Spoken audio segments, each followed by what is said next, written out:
planted bananas.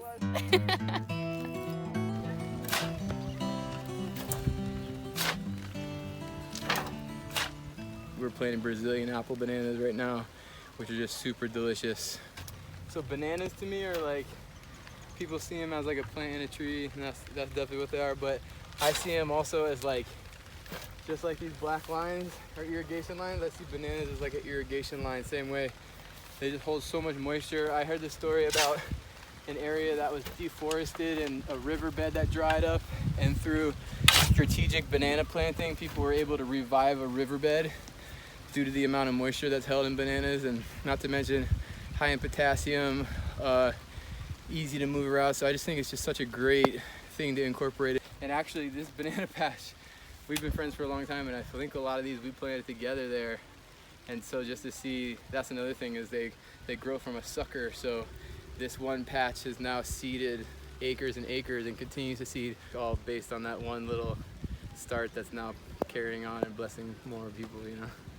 So that's special, double special.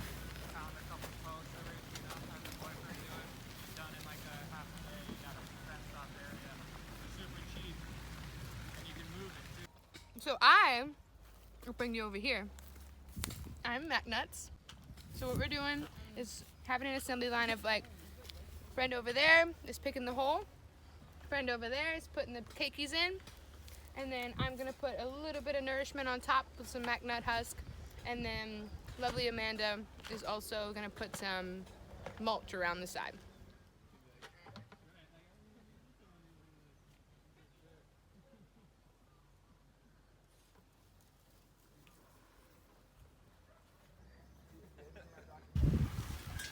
Basically what we're trying to do is create a polyculture, meaning many cultures together. So you could think of that on many levels. You could think of that as human beings, where if we have many cultures feeding in to find a solution, then we'll have a better solid outcome. With the banana, the cacao, the pineapple, the jacaranda trees, we're creating tiers also of shade and of food. There's no negative that can really come out of it. The only thing would be from a human perspective of, oh, well, it's overcrowding my tree. But really from nature's perspective, it's all going to balance out and actually be beneficial to the whole system. We've got about 50 bananas in the ground so far, and that looks actually like it's going to cover our original plan of actually interplanting a few in between the rows. We didn't overdo in between just for that fact of not wanting to overcrowd the cacaos on a big level. So we stuck to the perimeter, and we're going to have a nice wind and shade break along those windy entry points.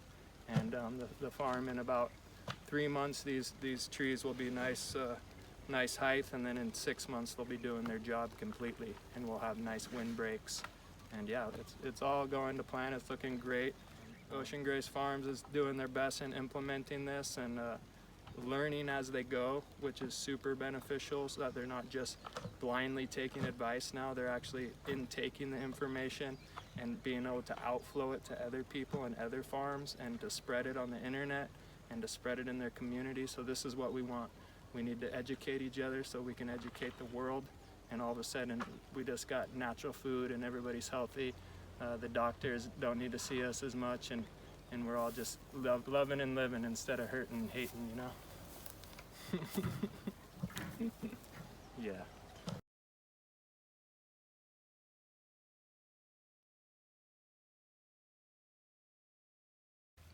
Inoculating with knowledge. Yeah. So I kind of compare the information and the action that we're taking here on the farm to the microbes themselves, and how basically, you know, you create that IMO pile, you create that microbe pile,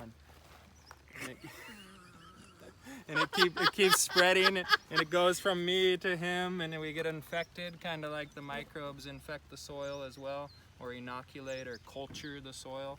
So when we share the action of working on the farm and building up these microbial systems, we're also inoculating the earth.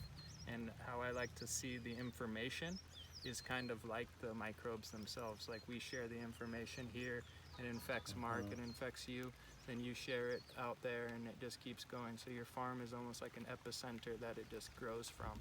And so imagine if we could link all the farms together, pretty soon we cross each other's boundaries, and now we have these microbial super powerhouses all over the world, and we're all getting healthy food and healthy air, and they're cleaning up the streams, and the microbes are our allies, so we just need to team back up with them. The Western medicine, Western agriculture has tried to bypass the microbe, and to get the microbe out of the picture, we need to bring them back in, because that's God's ordained the earth to work that way. So therefore, we need to work with it in that way too. It's all His plan. We're just playing our part. Right on.